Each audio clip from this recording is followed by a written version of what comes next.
Hola chicos y chicas, bienvenido a nuestro canal Sin TV. Hoy, en el segmento de Aprende el idioma Ngobere con Sin TV, pronunciaremos algunas palabras que es utilizada a la hora de hablar el idioma Ngobere. ¿Cómo se dice casa en el idioma Ngobere?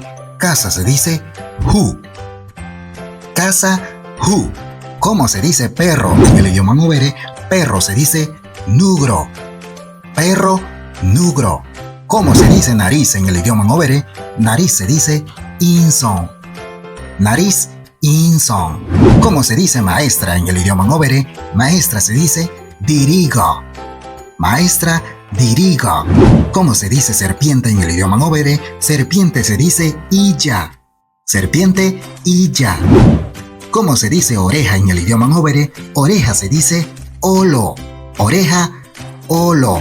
¿Cómo se dice gato en el idioma Ngobere? Gato se dice minji.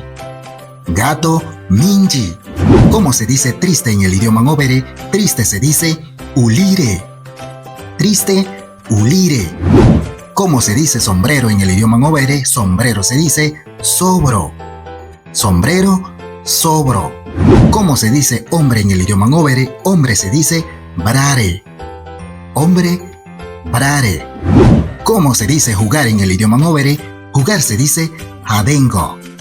Jugar, jadengo. ¿Cómo se dice papá en el idioma Ngobere? Papá se dice rin. Papá, rin. ¿Cómo se dice mamá en el idioma Ngobere? Mamá se dice meye. Mamá, meye. ¿Cómo se dice mujer en el idioma Ngobere? Mujer se dice meri. Mujer, meri. ¿Cómo se dice escribir en el idioma Ngobere?